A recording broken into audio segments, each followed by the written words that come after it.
Conversing is produced and distributed in partnership with Comet Magazine and Fuller Seminary. I'm Mark Labberton. Welcome to Conversing. In between my longer conversations with people who fascinate and inspire and challenge me, I share a short personal reflection, a focused episode that brings you the ideas, stories, questions, ponderings, and perspectives that animate Conversing and give voice to the purpose and heart of the show. Thanks for listening with me.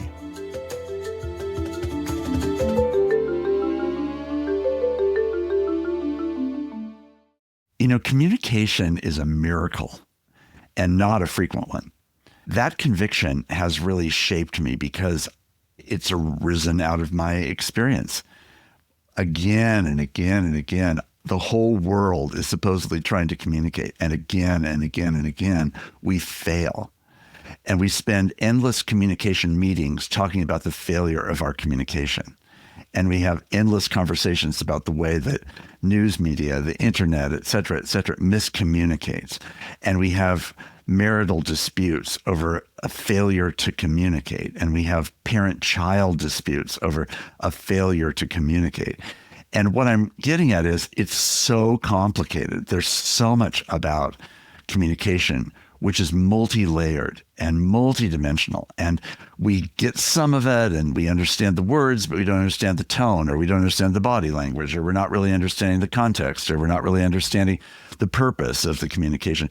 And all of that just contributes to this wild, crazy collision of expectations, dynamics, capacities to understand, abilities to be able to engage, to get over miscommunication, to move back again toward communication. But often it's over the course of having to undo miscommunication. So it's often communication that doesn't start neutrally. It starts in a hole, and you're trying to dig your way out of it because communication is a miracle and not a frequent one. Why is it that we live in a world where we spend so much time trying to communicate, and yet the miracle of communication actually occurring, where what I or someone else wants to say to me is actually articulated or expressed in whatever appropriate way, verbally, non-verbally, and otherwise, and received by the person as the full message that we intend to deliver? Why is that so hard to accomplish? And I do think there's lots of reasons that contribute, but the reality of it is something that I think we all know in our bodies, whether we like it or say it or not. We just know that in many ways the stakes are against us when we're really trying to communicate. And sometimes at the most important times that we're trying to communicate, when something really significant is on the line, and might be straining to get our words or our messaging clear, and still it can land on deaf ears, or it can be lost in translation, or it can seem to be something that it's not. Part of it is communication just has so many levels to it. It has to do with our ears, it has to do with our eyes, it has to do with our body, it has to do with the atmosphere in the room, it has to do with the lighting, it has to do with the emotions, the other sounds that might be resonating in the room at the same time. All of these things contribute to a sense that time is another factor.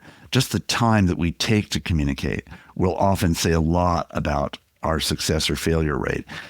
It's not true that the more time we spend, the better we are, but it's also definitely not true that the less time we spend, the better we are. So in a speedy, text-driven glance at a communication, listen to part of the message, catch the end of the sentence and think you've understood and known the whole sentence when you haven't, and on it could go, in just demonstrating how far we are from really adequately listening to one another.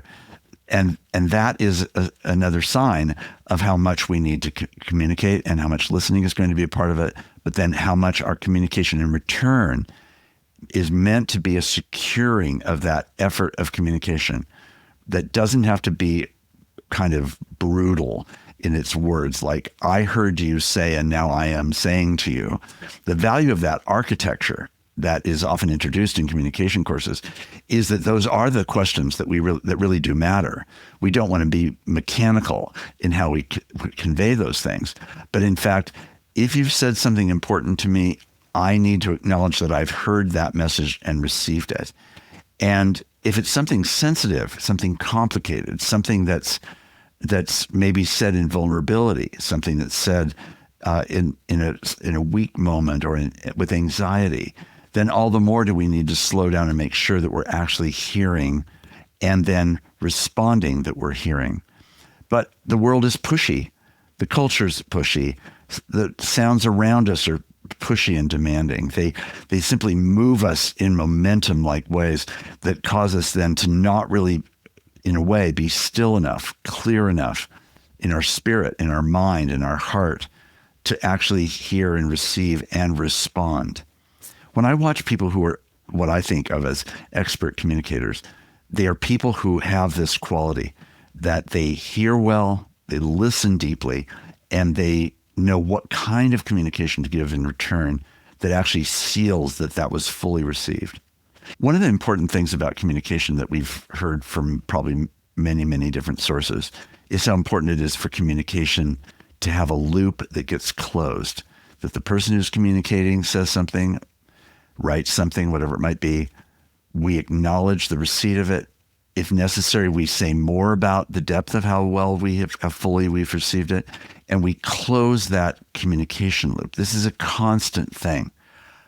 And I think my laxity often is I am an acute listener. I do try to listen as hard and deeply as I can. And I don't always close that loop in a way that I think is required. And with people that know me well, they know that weakness in my communication style. So they're not expecting the miracle that Mark Labberton will always close the loop and that it will be a sealed deal. They can easily and understandably assume then, perhaps, that I didn't hear it or I'm not going to weigh it importantly or whatever it might be.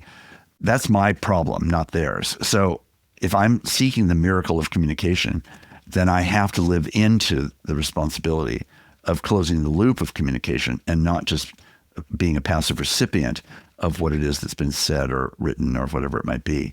That loop closing in communication is part of why we can measure the infrequency of communication, because frequently when we do say what we've heard and the person says, no, that's actually not what I was saying. I was not trying to say that. I was trying to say this. And then again, we test it. Did we get it the second time or the third time? It may take sometimes a lot of trying to get to clarity. But when we get the clarity, then we know, okay, I got it. We can now say of each other, I spoke, you heard, and the conversation or the relationship or whatever it might be can much more fruitfully move ahead. That's the miracle of communication. But the frequency with which we have to re-clarify, or where communication breaks down for a lack of closing the loop or a lack of enough effort to either speak or to receive, is part of what makes it such a mess and such a challenge. Conversing is produced and distributed in partnership with Comment Magazine and Fuller Seminary. Peter Labberton is our engineer and editor. Evan Rosa is our producer.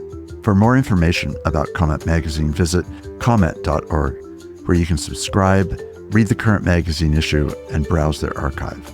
Fuller Seminary is an evangelical, multi-denominational graduate institution committed to providing indispensable formational education for diverse Christian leaders everywhere. For information, visit fuller.edu. I'm your host, Mark Labberton. Thanks for listening with me.